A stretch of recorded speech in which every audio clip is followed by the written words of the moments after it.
Well, good morning. Jesus is Lord. I'm so glad the word works. You know, there was a man that brought his child to Jesus that was having fits, and the disciples couldn't heal him, but Jesus did. But when the man asked him, he said, Lord, if you can. And Jesus said, I will. But I want you to notice this. He said, all things are possible to him that believe.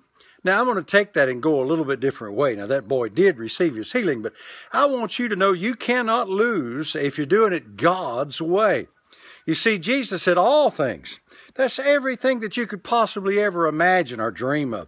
In another place, he said, nothing is impossible to him that believes. Well, you are a him or a her that believes, therefore nothing, no thing is too hard for you, too impossible for you, because on the inside of you resides the very power of God, and it can get the job done.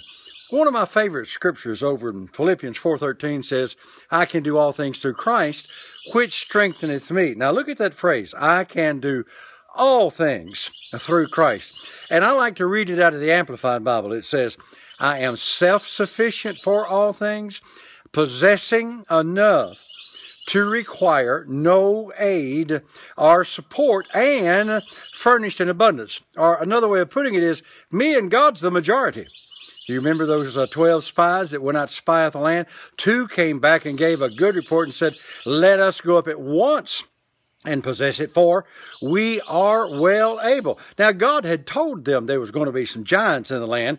God had told them that if they go out there, they're going to run into some problems. But yet they got out there and came back and talked about the problems, except for Joshua and Caleb. And they said, we can do this. We are well able because God's on the inside. So let me go to that again. I can do all things. There's nothing that's too hard for me and God together. So you can do all things. I got to read the rest of that because it's so powerful. I am self-sufficient, possessing enough to require no aid or support, and furnished in abundance. Not just barely enough to get by. I'm going to leave this morning to go on a trip, and I got enough money to get there and get back because God has already supplied all of my needs. Hey, you have a great day and realize God's on the inside of you. The power of God's available for you to release it, and within you is the power to do everything. Jesus said, if I be for you, who can be against you? Or in other words, the government can't stop you. The stuff that's going on with the news media cannot stop the church. Jesus said, I will build my church, and even the gates of hell shall not prevail against you because you are a part of the church. Hey, have a great day. Remember, Jesus is Lord. Thank God the word works.